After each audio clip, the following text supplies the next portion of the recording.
সম্মানিত দর্শক, আমরা এখন আছি পঞ্চগড়ে। তো পঞ্চগড়ে আবহাওয়া আপনারা জানেন যে প্রচুর ঠান্ডা। ঠান্ডা কেমন ঠান্ডা চলতেছে? খুবই ঠান্ডা। খুবই ঠান্ডা চলতেছে। এই ঠান্ডার মাঝে আমরা আসছি। এর আসার একটি কারণ হচ্ছে সেটা হচ্ছে যে আমরা এই আমাদের ওমর আলী চাচা আছে, তার ওমর আলী চাচার হচ্ছে জমি দেখাশোনা করে। ইনি কি নাম আপনার? শফি। শফি শফি শফি। তো শফি ভাই দেখাশোনা করে। ভুট্টা লাগাইছে প্রায় উনি 10 বিঘা মাটিতে। তো এটা আমরা যে কারণে আসছি যে সেটা হচ্ছে যে ভুট্টাটা আমরা পরামর্শ দিচ্ছি যে এখানে লাগানো হয়েছে, পায়োনিয়ার লাগানো হয়েছে এখানে প্রায় 10 বিঘা মাটিতে, একেবারে এখান থেকে শুরু করে পুরোটাই। আর আজকে রবিবার, পঞ্চগড়ে আজকে তাপমাত্রা 10 ডিগ্রি এবং প্রচুর বাতাস। এর মাঝে আমরা আসছি, আপনারা দেখতেছেন। তো ভুট্টায় আজকে ভুট্টার আমাদের যেটা বয়স সেটা হচ্ছে যে 18 থেকে 21 দিন। 18 থেকে 21 দিন হচ্ছে। তো ভুট্টায় আপনারা দেখতে পাচ্ছেন যে কিছু সমস্যা দেখা দিচ্ছে। এর একটি কারণ হচ্ছে যে কিছু কিছু জায়গায় গাছ নাই, ফাঁকা গাছগুলো। হ্যাঁ, কিছু কিছু জায়গায় গাছ নাই। এর দুটা কারণ হতে পারে। প্রচুর ঠান্ডার কারণে জার্মিনেশন ফেল হতে পারে। আর ভুট্টায় সাধারণত জার্মিনেশন কিন্তু 100% না, জার্মিনেশন হচ্ছে 80 থেকে 90%। এই কারণে কিছু কিছু জায়গায় গ্যাপ হয়েছে। তো আপনারা যারা ভুট্টা করবেন, এর পরবর্তী সময় যারা ভুট্টা করবেন, কিন্তু যারা ভুট্টা লাগাবেন, তারা যদি এরকম বড় আকারে ভুট্টা করেন বা 1 বিঘা মাটিতে ভুট্টা করেন, সেক্ষেত্রে একটা জিনিস মাথায় রাখতে হবে, গ্যাপ ফিলিং করতে হবে। অর্থাৎ যে জায়গাগুলোতে আপনার ফাঁকা আছে সেই জায়গাগুলো কি করতে হবে? লাগাতে হবে। তো আপনি যদি পুরোটাই লাগায় রাখেন তাহলে কিন্তু আপনি গ্যাপ ফিলিং করা কিন্তু চারা পাবেন না। সে কারণে আপনাকে যে কাজটা করতে হবে সেটা হচ্ছে জমির এক কোনায় কিছু বীজ লাগায় রাখতে হবে। সেখানে যে চারাগুলো হবে আমরা একটু এখানে দেখি, এই জায়গায়, যেমন এই জায়গায় একটু খোরেন দেখি, এই জায়গায় একটু খোরেন, এই জায়গায় খোরেন, বীজটা পাওয়া যায় কিনা। এই যে এখানে খুঁড়তেছে, এই জায়গায় এখানে একটা চারা আছে, এখানে একটা চারা, তার মানে এখানে এই যে একটা বীজ। এটা মনে হয় আমাদের সম্মানিত ক্যামেরাম্যান কিন্তু দেখাচ্ছে আপনাদের বীজটা। এটা কিন্তু জার্মিনেশন হয়নি, অর্থাৎ এখানে প্রায় 2টি গাছ হবে। তো এইরকম জায়গায় যদি আপনাদের গ্যাপ ফিলিং করতে চান, তাহলে অন্য জায়গা থেকে এরকম ভুট্টার একটি গাছ তুলে নিয়ে আসে কিন্তু এখানে লাগাতে হবে। অর্থাৎ প্রথম যখন আপনার সার দিবেন, অর্থাৎ সেচ দিবেন, তার আগে কিন্তু গাছটা লাগায় কিন্তু আপনাকে সেচ দিতে হবে।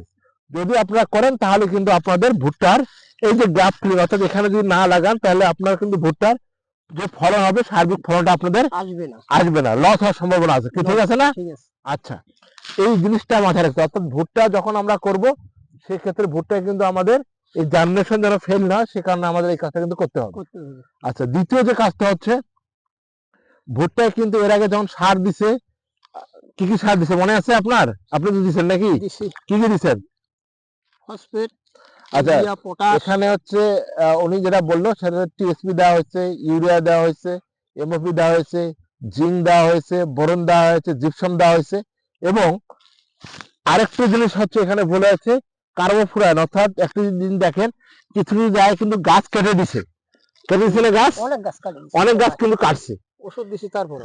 আচ্ছা, এটার একটা কারণ দেখেন, যখন আপনি ভুট্টার গাছটা সবেমাত্র হওয়া শুরু করবে, সেক্ষেত্রে কিন্তু আপনাকে সন্ধ্যার দিক বা জমিতে আসে কিন্তু দেখতে হবে যে কোনো গাছ কোনো গাছ এরকম কি কাটতেছে নাকি। তাহলে আমাকে সন্ধ্যার দিক আসে অবশ্যই দেখতে হবে যে গাছ এরকম কাটে, তাহলে কিন্তু আমাদের এই জায়গাটা অনেকটা স্প্রে করতে হবে। তো কি স্প্রে করব?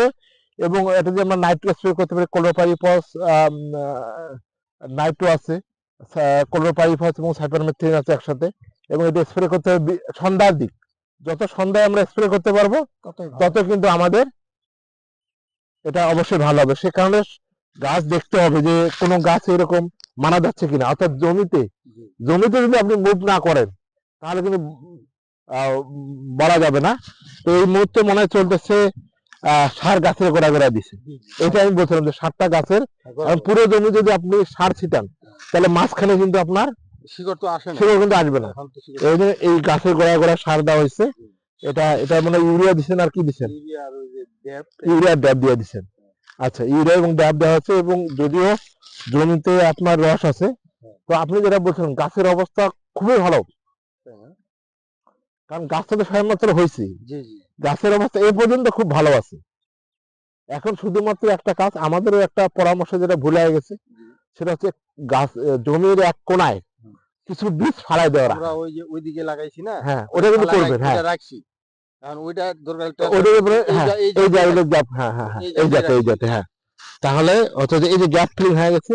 কারণ অনেক জায়গায় ধরেন এই যেমন ঠিক আছে, এটা ঠিক আছে, কিছু জায়গায় গ্যাপ ফিলিং হচ্ছে, এটা কিন্তু কিছু না, খালি গাছটা তুলে ধরেন এই গাছটা তুলে খালি একটা ইয়া দিয়ে গাছে লাগাই দিবে, কোনো গাছে কিন্তু মারা যাবে না।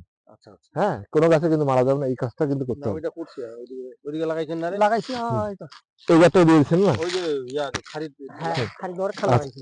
এটা দেওয়ার পর আমরা যেটা করবো বুঝতে পারছেন, এই যে এটা দেখেন এখানে একটু ইয়া আছে, দ্যাট হচ্ছে আমরা একটা সালফার এবং হচ্ছে জিঙ্ক, সিলেটেড জিঙ্ক, হ্যাঁ এটা স্প্রে করে দিলে আর মোটামুটি এই সমস্যাগুলো আর কিন্তু থাকবে না, বুঝতে পারছেন। আর তারপর দেখা যায় কোনো ছত্রাকনাশক যদি লাগে তখন দেওয়া যাবে। এই পর্যন্ত মোটামুটি আলহামদুলিল্লাহ। ওইদিক দিয়ে আসেন দেখি, গাড়ি পাশাপাশি আসো, ধরে যাও, আমি একটু কাজ করুক। হ্যাঁ দেন দেন, হ্যাঁ এই পর্যন্ত মোটামুটি আলহামদুলিল্লাহ ভালো আছে। আমি তো ভাবলাম যে কেমন হলো, কিছু কিছু গ্যাপ ফিলিং হবে কিরকম, কারণ কিছু জার্মিনেশনও কিছু হয়নি, আর ভুট্টার জার্মিনেশন কিন্তু আপনার 100% না। এই জিনিসটা কিন্তু আমাদের রাখতে হবে। এখন যদি আপনি মনে করেন যে 100টা বীজ 100টা গাছ হবে, তা কিন্তু না, তারপরে কিন্তু ভালো গাছ। হ্যাঁ এর জার্মিনেশন খারাপ নেই। আর যেহেতু আরেকটা জিনিস হচ্ছে ভুট্টায় কিছু আপনার গাছ কাটে দিছে, এই কারণে কিছু ইয়া দেখাচ্ছে না। এটা আমি ওই যে নাইট্রো স্প্রে, হ্যাঁ হ্যাঁ এখন আর কাটতেছে না, নাইট্রো স্প্রে করার কারণে এখন 2 দিন ধরে তো আমরা মাঠেই, এখন তো দেখা যায় পড়ে থাকলে দেখা যায়, সাইডে দিলাম, এখন সেচ দিচ্ছি হালকা, ড্রেন দিয়ে সেচ দিচ্ছি। হ্যাঁ ড্রেন দিয়ে সেচ দিচ্ছি, সেচও আপনার অত বেশি লাগবে না, হালকা, ওই যে হালকা, তাহলে সারটাকে ধরার জন্য, হ্যাঁ সারটাকে ধরার জন্য। ওই সাইডেরটা বেশি ভালো হয়েছে, ওই সাইডটা মানে এটা তো পর্যায়ক্রমে ওইখানে লাগাইছে 10 তারিখ, প্রথমে লাগাইছিলেন, তারপরে 10 তারিখ, তারপরে 11 তারিখ, এটা হলো 12 তারিখ। ভুট্টা কি জানেন প্রতিদিনের জন্য পরিবর্তন হয়, হ্যাঁ এটা হলো 12 তারিখ, ওইটা হলো 10 তারিখ, হ্যাঁ হ্যাঁ 2 দিন 3 দিন, হ্যাঁ প্রতিদিনের জন্য পরিবর্তন হয়। আপনার গাছ খুব ভালো অবস্থায় আছে।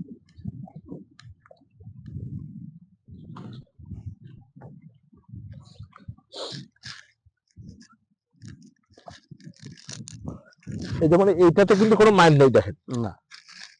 আর আরেকটা আমাদের মানে ঘন আছে তো, ওই জন্য এটা হইলো, ওটা সমস্যা বড় হবে না। ওটা হচ্ছে কি যখন গাছে জায়গা করে নিবে, কিন্তু ধরুন যেখানে ঘন আছে না, গাছ যখন অটো ছড়িয়ে আসবে, ওটা সমস্যা নেই। এমন যেটা বেশি ফাঁকা হয়েছে ওই জায়গায় সুযোগ দিবেন, যেটা বেশি ফাঁকা হয়েছে ওই জায়গায় দিবেন। যেমন এখানে একটা আছে, এটাই মানে এতবার দেওয়ার দরকার নেই, হ্যাঁ মানে যেখানে একটা গেছে ওইটা সমস্যা নেই, ওটা সমস্যা নেই, হ্যাঁ একসাথে দুইটা গেছে ওখানে একটা দিবেন। আর অনেক হাজার হাজার গাছ না এগুলো, কিছু গাছ তো কিছু গাছের সমস্যা হবে। এই যে এখন মনে এই এলাকায় ধরেন আপনার প্রতি সময় প্রচুর কুয়াশা হয় না, যারা বীজতলা তৈরি করে, বীজতলা যদি আপনার দেয় আগে থেকে সালফার দিতে হবে, তাহলে বীজতলা নষ্ট হবে কম। ওইটা কোনটা? ওই পলটটা দিয়েছি, ওইটা এখন বন্ধ করে দাও।